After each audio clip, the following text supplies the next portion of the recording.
Assalamualaikum, kita bertemu lagi mahasiswa sekalian di sesi ketiga pada semester ini, berarti ini di minggu ketiga ya. Setelah di sesi 1, 2 kita mempelajari tentang pengantar manajemen itu seperti apa, garis besarnya seperti apa. Lalu yang kedua juga kemarin mengenai bagaimana caranya mengambil keputusan yang tepat.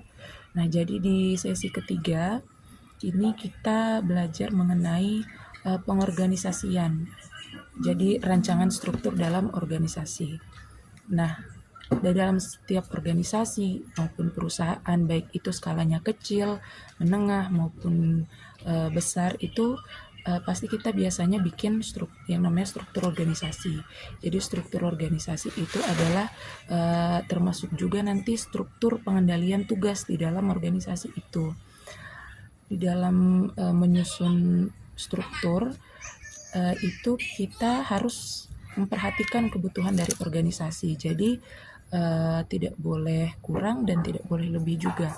Jadi dianjurkan itu bisa sesuai dengan kebutuhan yang kita perlukan tentunya.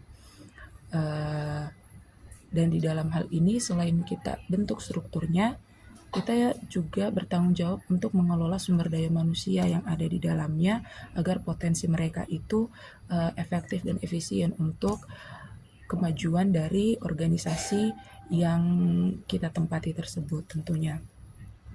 Lalu kita juga harus mempersiapkan para sumber daya manusia kita ini agar mereka itu bisa menghadapi perubahan-perubahan yang akan terjadi ke depannya. Tentunya kita tahu bahwa pasti akan ada saja perubahan yang terjadi, maka dari itu tujuan kita, fokus kita adalah bagaimana supaya para karyawan kita, sumber daya manusia kita itu bisa siap terhadap hal-hal tersebut. Makanya nanti akan ada yang namanya manajemen perubahan dalam suatu organisasi.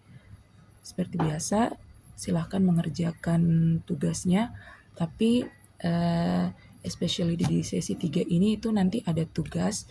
Jadi ada 3 selain latihan dan juga diskusi. Anda harus mengerjakan tugas dan saya harap ketiga-tiganya ini bisa Anda kerjakan dengan baik. Selamat mengerjakan dan sampai jumpa di sesi 4 di pekan depan.